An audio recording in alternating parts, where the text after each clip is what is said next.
She was forced to marry a duke she'd never met. The bells tolled, the vows were spoken, but the groom never came. Instead, a frightened young woman was sent to a cold, crumbling castle, where whispers claimed the duke was a scarred recluse, a man broken by war.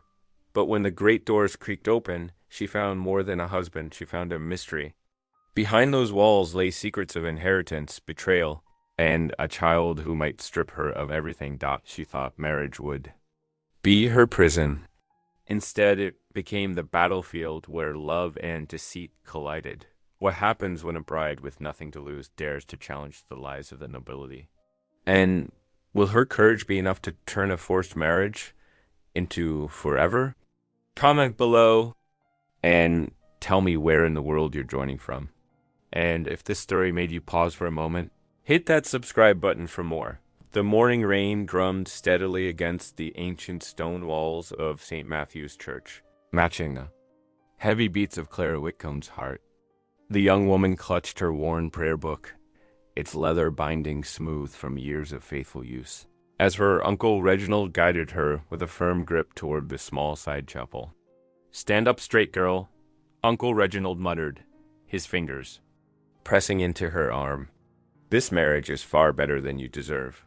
Clara's simple gray dress, her best and only fine garment, felt damp from their dash through the rain. Water dripped from the hem, forming small puddles on the flagstone floor. At the modest altar, a man in expensive but austere clothing waited, his face as gray and cold as the morning itself. "Mr. Harrison, steward of His Grace, the Duke of Harrowmere," Uncle Reginald announced with a slight bow. "My niece, Miss Clara Whitcomb." The steward barely nodded, producing a folded document from his coat. "The special license, signed by His Grace himself." His voice was as dry as parchment. "The Duke sends his regrets that pressing business keeps him from attending, but he will receive his bride at Harrowmere Castle in due course." Clara's hands trembled as she heard these words. To be married to a man who couldn't even attend his own wedding, it felt more like a business transaction than a sacred union. She thought of her late father, who had served this very church as vicar, teaching her that marriage was a blessed joining of two hearts. What would he think of this arrangement? From the main church, she could hear the whispers of the few parishioners who had gathered, their words carrying clearly in the hollow space. That vicar's daughter, reaching above her station, ... Fortune hunter, plain as day, ... Her uncle arranged it all, they say. Each whispered accusation stung like a thorn, for Clara knew the truth. She had never sought this marriage. It had been thrust upon her by Uncle Reginald, who had made it clear that his mounting debts left him no choice but to accept the Duke's unusual proposal. The steward cleared his throat. "Shall we proceed?" The elderly vicar who had replaced Clara's father stepped forward, prayer book in hand. His kind eyes met Clara's for a moment, showing a glimmer of sympathy before duty forced him to begin the ceremony. "Dearly beloved... Clara stood as if in a dream, speaking the responses as they were required. Her voice sounded distant to her own ears as she promised to love and honor a man whose face she had never seen. The golden ring the steward produced was too large for her finger, another reminder that this ceremony was merely a formality, conducted without any thought for her as a person. "I now pronounce you man and wife." The words fell like stones in the quiet chapel. No celebration followed. No congratulations were offered.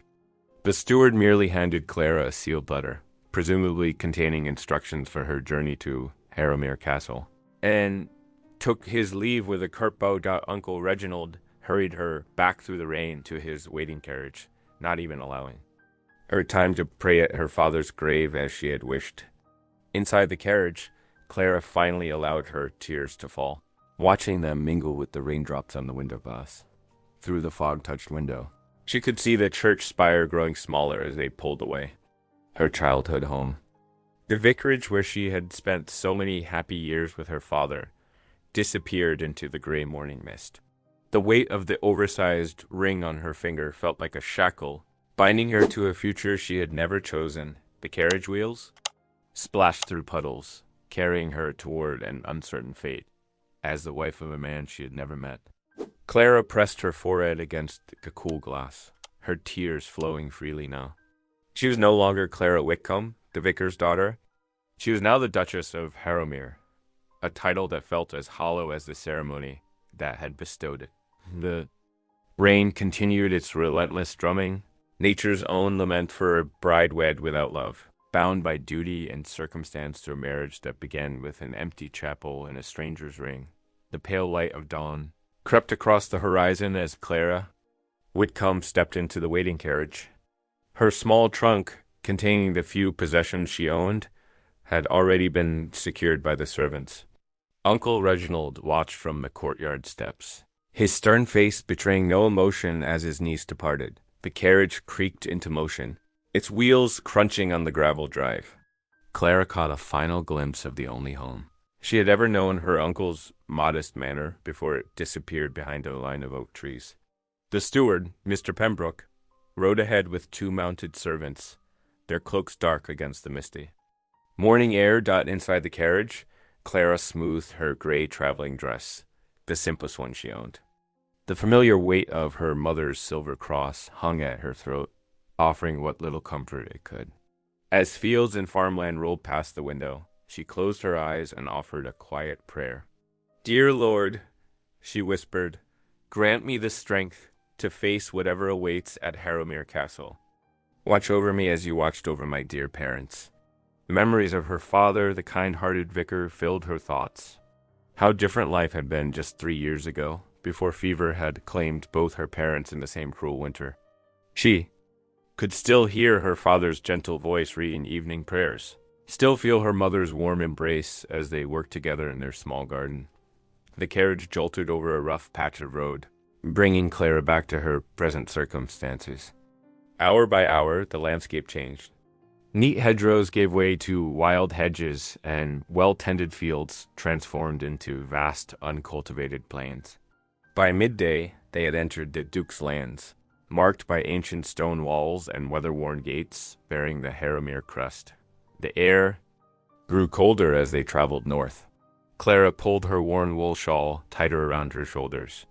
When they stopped to rest the horses, Mr. Pembroke barely spoke 2 words to her, merely ensuring she had bread and cheese for her meal before hurrying them onward. The second day of travel dawned gray and cheerless. The carriage wound its way through increasingly wild country-stark moors where heather grew in purple patches, and vast stretches where only coarse grass survived. Lonely stone cottages appeared occasionally, smoke rising from their chimneys against the slate-colored sky dot by afternoon. They entered the great Harrowmere forest. Ancient oaks and towering pines pressed close to the road, their branches forming a dark canopy overhead. Clara had never seen trees so old or so large. Their massive trunks were wrapped in moss, and their roots twisted across the forest floor like sleeping serpents. The forest gloom seemed to seep into the carriage despite the lanterns Mr. Pembroke had ordered lit. Clara found herself gripping her prayer book more tightly, her father's teachings coming back to her. Fear not, for he is always with you, even in the darkest of places. As dusk approached, the forest finally began to thin. The carriage climbed a long, winding hill, the horses' hooves clattering against stone. When they reached the crest, Clara leaned forward, her heart pounding as Harrowmere Castle came into view. It rose from the landscape like a mountain of gray stone, its towers and battlements stark against the darkening sky. Smoke curled from dozens of chimneys, and lights already gleamed in many windows. The castle was larger than anything Clara had ever seen, spreading across the hilltop like a small town. The carriage approached a massive gatehouse, its ancient walls stained by centuries of rain and wind. Clara's breath caught in her throat as iron-bound gates creaked open, the sound echoing in the gathering darkness. The horses' hooves thundered across the wooden drawbridge, and she caught a glimpse of a deep moat below, its waters black in the fading light. She shivered, clutching her shawl closer. This fortress would be her home now, this cold, imposing place, so far from the warm vicarage of her childhood. As the carriage passed beneath the gatehouse arch, Clara touched her mother's cross and whispered one final prayer for courage. The massive doors of Harrowmere Castle groaned open, revealing a cavernous great hall lit by flickering torches. Clara stepped inside, her travel-worn shoes silent on the stone floor. The servants lined up to greet her, heads bowed low, but not a single face lifted to meet her gaze. Their stiff postures and downcast eyes made her heart sink even further. "Your chambers have been prepared, Your Grace," the housekeeper, Mrs. Thimbley, said with another deep curtsy. Her gray hair was pulled back severely, and her mouth was set in a tight line. "Supper will be served shortly." The great hall stretched upward into shadow, its ancient tapestries stirring in draughts that whispered through the vast space. Suits of armor stood like silent sentinels along the walls, their empty visors seeming to watch her every move. Clara wrapped her shawl tighter around her shoulders, fighting a shiver that had nothing to do with the chill air. When supper was served, Clara sat alone at one end of a massive oak table that could have seated 30. The Duke's chair at the opposite end remained conspicuously empty. Only the clink of silverware and the soft footsteps of servants broke the heavy silence. Though the food was expertly prepared, roasted pheasant, fresh bread, and delicate pastries, she could barely manage more than a few bites. His Grace sends. "His regrets," the butler intoned flatly when Clara dared to inquire. "He is indisposed this evening." After the lonely meal, Mrs. Thimbley led Clara up a winding stone staircase to her chambers. The rooms were undeniably luxurious, with silk hangings on the walls and a massive four-poster bed draped in velvet. A fire crackled in the hearth, yet Clara felt cold to her very bones. "Ring the bell if you require anything, Your Grace, Mrs." Thimbley said, then departed with another precise curtsy, leaving Clara truly alone for the first time since her wedding day. Sleep proved impossible. After hours of tossing and turning, Clara rose from the vast bed, pulled on a thick dressing gown, and lit a single candle. Perhaps exploring her new home might settle her racing thoughts. The corridors were dark and silent as she wandered, slippered feet making no sound on the carpeted floors. A faint golden glow caught her, a tension lamplight spilling from beneath a heavy wooden door. The library, she realized, pushing it open carefully. Tall shelves lined with leather-bound books stretched up into the shadows, and a fire burned low in a massive stone fireplace. She was not alone. A tall figure stood by one of the windows, leaning heavily on a carved wooden cane. As Clara's candle flickered, he turned, and she found herself face to face with her husband for the first time. The Duke of Harrowmere was younger than she had expected, perhaps 35, but his face bore a long scar that pulled at one corner of his mouth, giving him a perpetual grimace. His left leg was clearly stiff, explaining the cane, and his bearing was rigid with barely contain or anger, perhaps both. "So," he said, his voice low and rough, "you are the bride my solicitors arranged." Clara dropped into a deep curtsy, her heart pounding. "My lord husband." "Save your courtesies," he cut her off sharply. "I never wished for a wife, but circumstances demanded it. Keep to your duties quietly, and we need not interact beyond what propriety requires." His words struck like physical blows, but Clara forced herself to remain steady. "As you wish, Your Grace." He turned back to the window, dismissing her entirely. Clara retreated, careful to close the library door softly behind her. Back in her chambers, she knelt beside her bed, the single candle casting dancing shadows on the wall. Tears threatened, but she blinked them back fiercely. Instead of giving in to fear or despair, she clasped her hands and bowed her head in prayer. "Dear Lord," she whispered, "grant me strength for whatever lies ahead. Help me face each day with courage and grace, no matter how difficult the path may be." Her father had always taught her that true strength came not from power or position, but from steadfast faith and a gentle heart. Rising from her knees, Clara lifted her chin.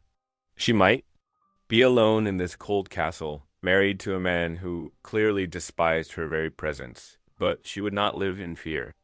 Whatever trials awaited, she would face them with dignity and determination. The morning sun barely touched the frost-covered windows of Harrowmere, castle's vast kitchens, when Clara made her way down the servants' stairs. The scent of fresh baked bread drew her forward, reminding her of happy mornings in her father's vicarage. As she entered, the busy kitchen fell silent.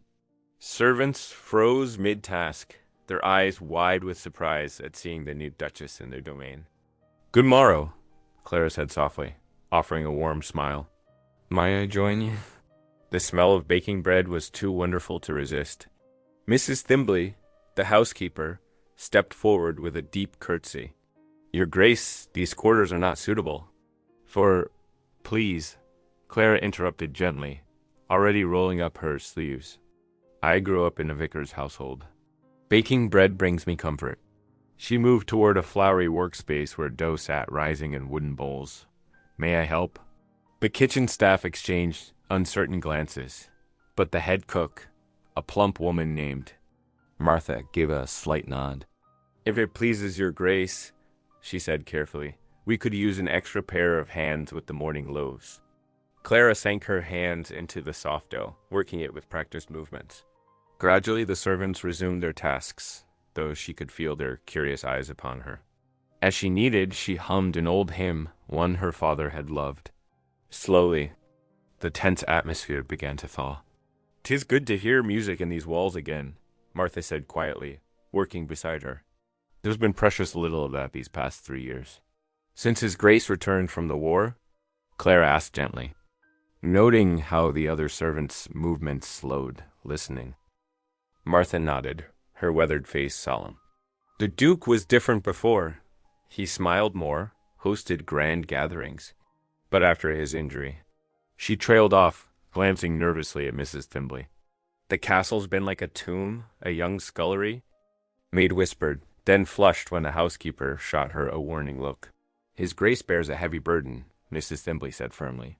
"We do not discuss his private matters." Clara nodded, understanding both the rebuke and the underlying concern in their voices. As she shaped the dough into loaves, she listened to their quiet conversations, learning more about the castle's daily rhythms and its master's habits. That evening, as Clara passed the library, she heard a crash followed by a muffled curse. She hurried inside to find the Duke sprawled beside an overturned chair, his face tight with pain as he clutched his leg. "Allow me to help your Grace," she said, moving quickly to his side. "Leave me," he growled, but she saw how his hands trembled as he tried to rise. "I helped tend the wounded at my father's parish," Clara said firmly, kneeling beside him. "Please, let me look at your leg." For a long moment, the Duke stared at her, his dark eyes unreadable in the candlelight. Finally, he gave a sharp nod, with it. Gentle hands, Clara rolled up his trouser leg, revealing badly wrapped bandages. "These need changing," she said, keeping her voice steady despite the angry red flesh beneath. "I will fetch fresh linens and salve."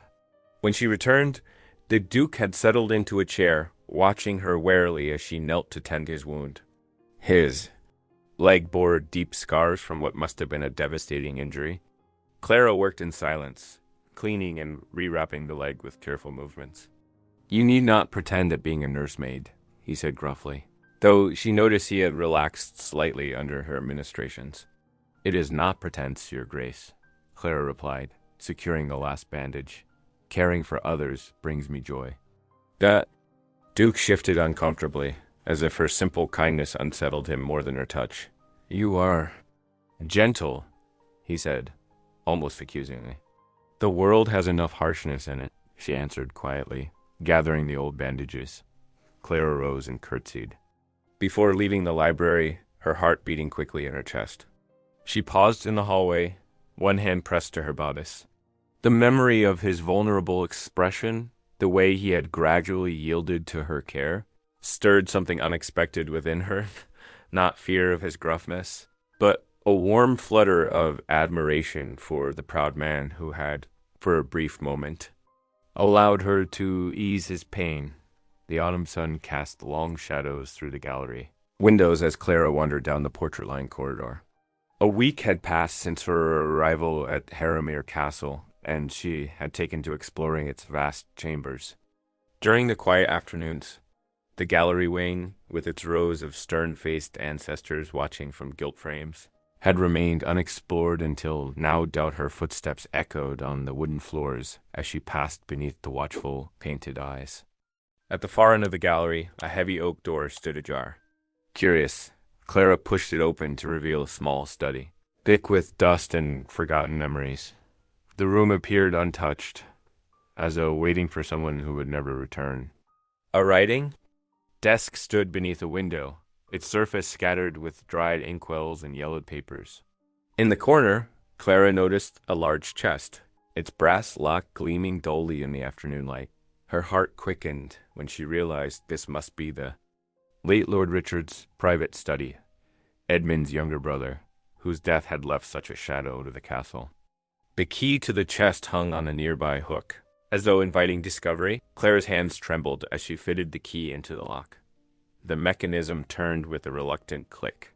Inside, she found stacks of leather-bound journals, their pages filled with hasty writing. As she lifted the first volume, a letter slipped free, bearing Lady Inez's signature. Settling into a worn armchair, Clara began to read. Hours slipped by as she pored over the journals, her breath catching at each revelation. Lord Richard's writings painted a picture of a reckless life, gambling debts, midnight affairs, and desperate schemes to avoid scandal, but it was the entries about Lady Agnes that made Clara's blood run cold. Richard wrote of his doubts about his marriage, of suspicious absences, and most disturbing of all, cryptic references to the true parentage of Inez's son. The final journal ended abruptly 3 months before Richard's death with a troubling entry. I cannot be trusted. Must protect his inheritance at all costs. Clara's mind raced as she pieced together the implications. Lady Inez's son, the child she so often spoke of as the rightful heir, might not be Richard's at all. Yet Agnes clearly intended to use the boy to challenge Edmund's position as Duke. The sound of approaching footsteps startled Clara from her thoughts. Hastily, she gathered the most damning journals and tucked them into her skirts. She barely had time to close the chest and return the key before voices echoed in the gallery. The gallery wing needs attention, came Lady Inez's sharp tone. We cannot have it looking shabby when my son returns. Clara slipped out through a servant's door, her heart pounding. She hurried to her chambers where she concealed the journals beneath the false bottom of her jewelry case.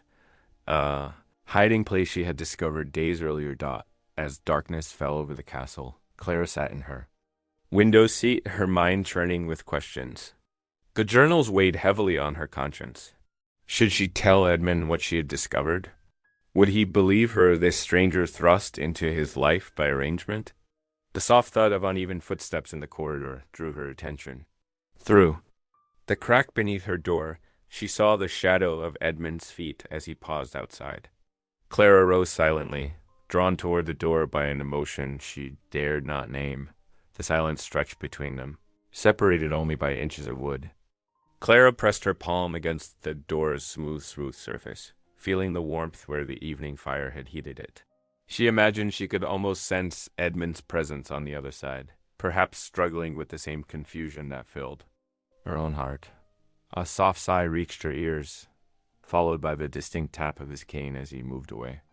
Clara remained at the door, her hand still pressed against it, long after his footsteps had faded.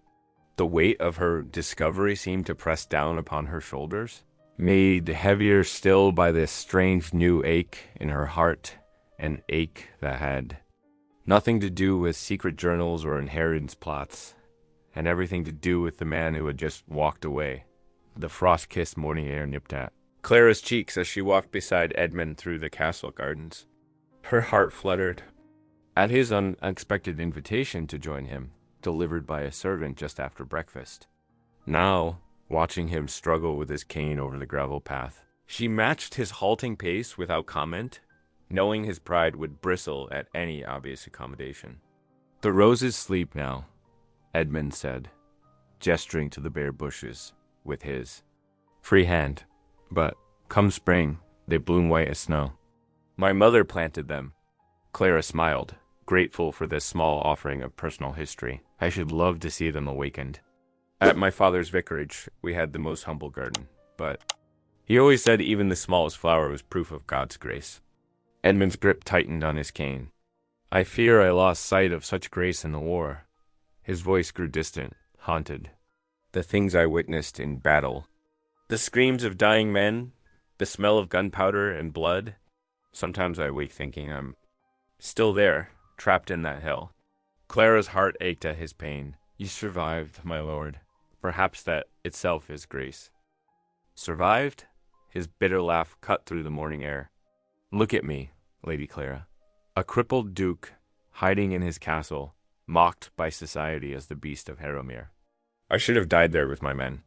No, Clara said firmly, surprising them both with her vehemence. She touched his arm gently. Your life has worth beyond measure, my lord. War's scars need not define your future. They walked in silence until reaching a stone bench. Edmund sank onto it, his breathing labored. Clara sat beside him, close enough to feel his warmth. Tell me, he said suddenly, what brings you joy? The question startled her with its simplicity. Music, she answered truthfully. Poetry.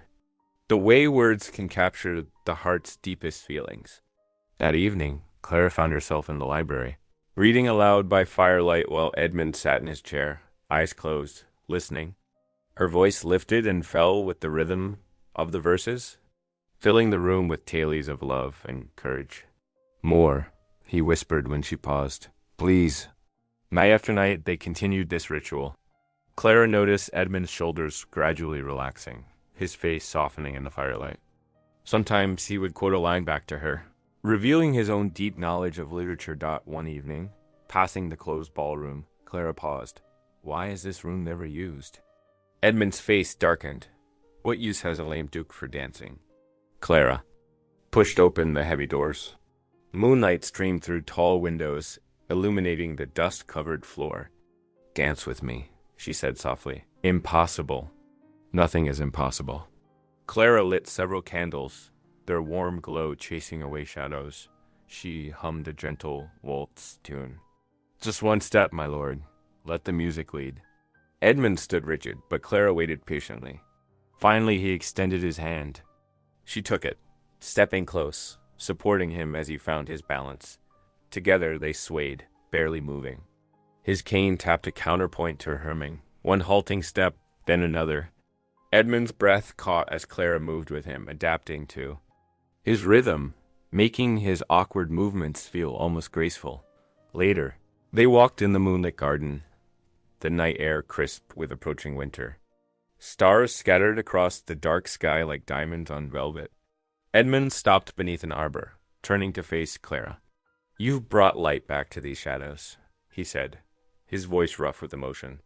Taking her hand, he pressed his lips to her knuckles in a gesture of profound tenderness.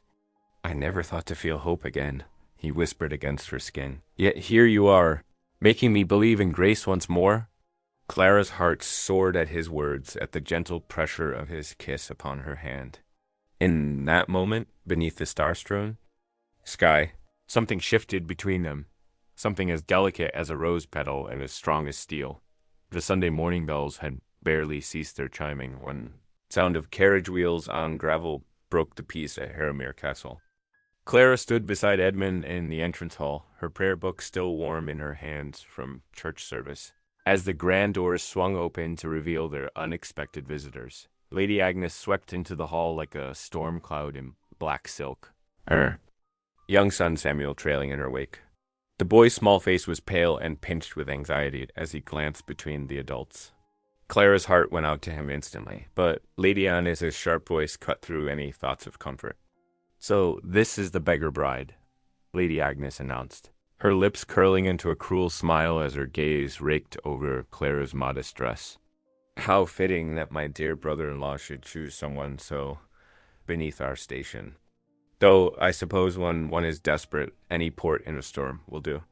Clara felt the sting of the words but held her head high, remembering her father's teachings about dignity in the face of cruelty. Edmund's hand tightened on his cane, his knuckles white with tension. You were not invited to Harrowmere, Agnes, Edmund said, his voice low and controlled. State your business and be done with it. Lady Inez's smile widened as she gestured to two stern-faced men who had followed her inside. My business, dear brother, comes in the form of these fine gentlemen, Mr. Harrison and Mr. Blackwood, solicitors of considerable reputation in London. The taller of the two men stepped forward, withdrawing a thick sheaf of papers from his leather case. Your Grace, we have documents regarding the matter of succession to the Dukedom of Harrowmere. Our client believes her son to be the rightful heir. Clara watched the color drain from Edmund's face.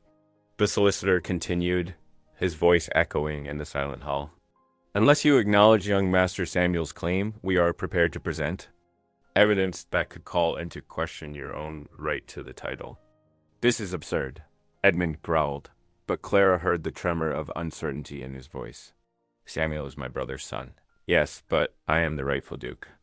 Lady Agnes moved closer, her voice dropping to a venomous whisper. Are you certain, Edmund? Are you willing to risk everything, your title, your reputation, on that certainty? Acknowledge Samuel as your heir, or watch your world crumble? Clara stepped forward, unable to remain silent. My lady, surely there must be some way to silence. Lady Agnes spat. You have no voice here, vicar's daughter. Know your place. Edmund said nothing in Clara's defense, and her heart clenched painfully in her chest. She watched as he seemed to fold in on himself, his old wounds and doubts rising to the surface like shadows. I will need time to consider this matter, Edmund finally said, his voice hollow. You may stay in the East Wing, Agnes, but I warn you, do not overstep. Lady Inez's triumph blazed in her eyes as she swept past them, young Samuel scurrying after her like a frightened mouse. The solicitors bowed stiffly and followed, leaving Clara and Edmund alone in the vast hall. Edmund, Clara whispered, reaching for his hand. We must fight this. Together, we could. There is nothing to fight, he cut her off, pulling away from her touch. Some battles cannot be won, Clara. Some wounds run too deep. Without another word, he turned and limped away. Leaving her standing alone in the growing shadows, Clara fled to her chamber, her heart pounding with fear and betrayal. As midnight approached, she sat at her writing desk, the hidden journals from the locked chests spread before her. Tears rolled down her cheeks as she read again the damning words within, words that could destroy Lady Inez's claims, if only. She dared to use them. The castle bells began to toll midnight, each sonorous ring echoing through the stone walls. Clara pressed her hands to the tear-stained pages, knowing that within these leather-bound books lay her only weapon against Lady Inez's schemes. But using them would mean betraying confidences, exposing secrets that could tear the family apart. Even further dot as the final bell tone faded into silence. Clara's tears fell faster, splashing onto the revealing pages before her. The truth was here, in her hands, but at what cost would it come? Clara stood in her chambers as dawn's pale light crept through the frost-painted windows. Her trembling hands folded the last of her simple gowns into a traveling case. The weight of the hidden journals pressed against her heart, where she had secured them beneath her cloak. I cannot stay and watch his ruin, she whispered to the empty room. Better to leave now with dignity than wait for Lady Agnes to destroy us both. When she descended the grand staircase, several of the castle's servants gathered in the entrance. Hall, Mrs. Timmins, the cook who had taught her to knead bread on that first morning, stepped forward with reddened eyes. My lady, the older woman's voice cracked. Please reconsider. The castle needs you. We all need you. Clara embraced the cook, fighting back her own tears. You have shown me such kindness. One by one, she hugged the servants who had become her friends. Young Beth, the scullery maid, openly wept. But what of his grace? Beth whispered. I'll retreat into darkness again without you. Clara's heart clenched. Sometimes love means knowing when to step aside. The words felt hollow, even as she spoke them. The carriage waited in the courtyard, frost glittering on its black lacquered surface. Clara did not look up at Edmund's study window as she climbed inside. She could not bear to see if he watched. Her departure dot as the horses pulled away, Clara pressed her forehead to the cold glass. The familiar path through the estate grounds blurred before her eyes. Each turn of the wheels carried her further from the man who had slowly claimed her heart, despite his gruff manner and wounded spirit. I loved him, she realized, speaking the words aloud for the first time. I truly loved him. The revelation made her chest ache. Memories flooded her mind. Edmund's rare smile when she read poetry by the fire. The tenderness in his touch when they danced. The vulnerability in his eyes when he spoke of battle. She had seen past his scars to the noble heart beneath. And now I flee like a coward, she whispered bitterly. The carriage had traveled several miles when it slowed to water the horses. Martha, Clara's lady's maid, climbed inside with flushed cheeks. My lady. Martha glanced around furtively before pressing a thick packet into Clara's hands. These were hidden in his Grace's desk. I thought you should see them. Clara's fingers trembled as she untied the ribbon. Inside were dozens of letters, all in Edmund's bold hand, none of them sent. She began to read. My dearest Clara, your kindness shames me. While I hide in shadows, you bring light to every dark corner of Harrowmere. My brave wife, today you face the baker's children with such grace, kneeling in your fine dress to comfort a crying child. I watched from the window, wondering how I deserved such goodness. Beloved, I feared to speak these words aloud, but your courage gives me strength. You have awakened something I thought dead within me, hope, perhaps even love. Tears splashed onto the pages. Clara clutched the letters to her chest, her heart racing. The carriage continued its journey until they reached the roadside inn, where they would rest the horses in the inn's common room. Clara knelt before the great stone fireplace. In one hand she held Edmund's letters, in the other the damning journals that could expose Lady Annes's lies. The flames cast flickering shadows across her face as she closed her eyes in prayer. Lord, grant me courage, she whispered, not to run from this fight, but to stand beside the man I love. Let these journals bring truth to light, and let my love give him strength to face whatever comes. She remained there, kneeling in the firelight, knowing that her next choice would determine not just her fate, but Edmund's as well. The inn's clock struck the hour. Each chime like a hammer on her heart dot the grand halls of Parliament echoed with whispers as Clara made her way through the massive wooden doors. Her simple dark blue dress stood out among the sea of silk and jewels worn by London's nobility. 2 weeks of careful planning had led to this moment, aided by the kindly Bishop of Westminster, who now walked beside her. Be brave, my dear, the elderly bishop murmured. Truth has a power all its own. The House of Lords had gathered for their morning session, the carved wooden benches filled with peers in their finest attire. Sunlight streamed through tall windows, catching the dust motes that danced in the air. Clara's heart thundered in her chest, but she kept her chin high. Lady Agnes stood at the center of the chamber, her voice ringing with practiced authority as she presented her case. My son is the true heir of Harrowmere, she declared, gesturing to the small boy beside her. The title belongs rightfully to him, not to a crippled second son who hides in shadows. Murmurs rippled through the assembly. Some lords nodded in agreement, while others frowned in thought. Clara felt their stares upon her, the vicar's daughter, the nobody who dared to enter their hallowed halls. My lords, Clara spoke up, her voice trembling at first, but growing stronger. I bring evidence that must be heard. Lady Annes's face twisted with contempt. What could a common-born chit know of noble matters? I know truth when I see it, Clara answered, stepping forward. From her reticule, she withdrew the leather-bound journals, their pages worn and marked. These are the private writings, though. The late Lord Richard Harrowmere, elder brother to my husband. The chamber grew silent as Clara began to read. Her clear voice carried the damning words across the hushed space. Richard's confessions of gambling debts, of nights spent with courtesans, of a marriage arranged only for money. Most damning of all were his entries about Lady Annes's son. Born too early to be his own, the product of her affair with a foreign diplomat. He lies? Lady Agnes shrieked, lunging forward. Those are forgeries. The hand is my brother's, came a deep voice from the entrance. Clara turned to see Edmund standing there, leaning on his cane. Despite his limp, he carried himself with dignity as he made his way down the center aisle. I would know it anywhere. The chamber erupted in chaos. Lords argued amongst themselves. Papers rustled, and Lady Agnes's shrill denials pierced the air. Through it all, Edmund moved steadily toward Clara, his eyes never leaving her face.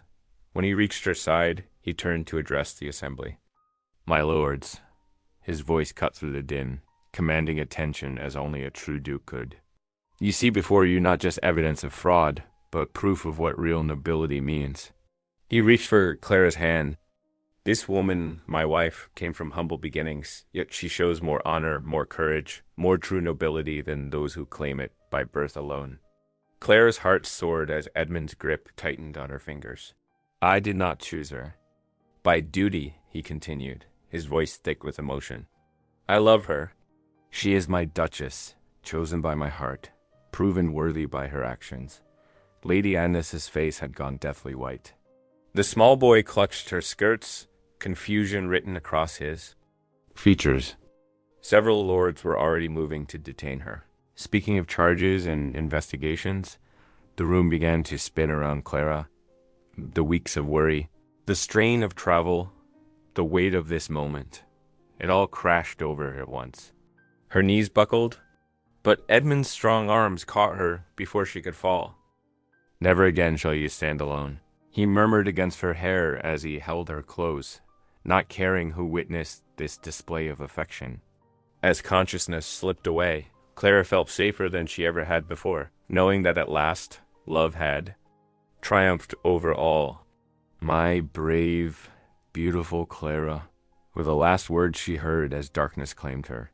Edmund's arms holding her secure against his chest, his heartbeat steady beneath her cheek. Spring's gentle breath swept across the countryside. As the ducal carriage wound its way through the awakening fields of Harrowmere, tender green shoots pushed through the dark earth, and birds called sweetly from budding trees. Clara sat beside Edmund, their fingers intertwined as the familiar towers of home rose before them. Look, Edmund said softly, gesturing with his free hand. The castle seems different now. Indeed it did. Sunlight caught the gray stone walls, warming them to a honeyed glow. Gone was the forbidding fortress of Clara's first arrival. Now it beckoned like a sanctuary, promising joy where once there had been only shadows dot as the carriage approached the courtyard gates. A wave of sound washed over them. The entire household had gathered, from the lowest scullery maid to the highest steward. Their cheers rang out across the stones as Clara stepped down from the carriage, Edmund steady at her side despite his cane. Welcome home, my lady, voices called. God bless our duchess. Flowers scattered beneath their feet. The first blooms of spring, gathered by loving hands to honor their return. Clara's eyes filled with tears as familiar faces beamed at her. These were not just servants now, but family, bound by loyalty and affection. In the midst of the celebration, a dark figure stood apart. Lady Agnes, her face tight with fury, clutched her son's shoulder as Edmund approached them. Madam, Edmund's voice carried across the courtyard, silencing the happy tumult. You will leave these lands today. Your schemes are ended, your lies exposed. Whatever mercy you receive from the law, you shall not find it here. You cannot, Lady Agnes began, but Edmund cut her off with a gesture. I can, and I do. The carriage awaits. Go now, while you still have dignity enough to walk away. Clara's heart ached for the small boy, as his mother dragged him toward the waiting vehicle. Yet even as the wheels carried them away, new music spilled. From the castle doors, drums and pipes, fiddles and flutes, calling all to celebration. The great hall blazed with hundreds of candles. Tables groaned beneath platters of roasted meats, fresh bread, and early spring vegetables. Servants and nobles alike filled the benches, an unheard-of mixing of ranks that made Clara smile with pride. Edmund had ordered it so, declaring that all who had stood faithful deserved to share in the triumph. Laughter echoed off the ancient beams, Sweeter than any formal music, stories and jests flew back and forth, the happiness infectious. Clara watched as Edmund spoke easily with everyone. His usual reserve melted away by genuine warmth as evening deepened into night. They retired to their chamber where a cheerful fire crackled in the hearth. Edmund drew Clara close, his strong, hands gentle as they cupped her face. "What was once forced is now forever chosen," he whispered, his voice rough with emotion. "You have brought light back to these halls, my love." Clara smiled through happy tears, letting her head rest against his chest. The steady beat of his heart beneath her ear spoke of home, of belonging, of love freely given and joyfully returned. Outside their window, the castle bells began to toll, their bright song carrying across the spring night like a benediction. If today's story reminded you of the quiet strength of love, I'd love to see you again. Subscribe, and tomorrow we'll meet right here, where love speaks softly and stays.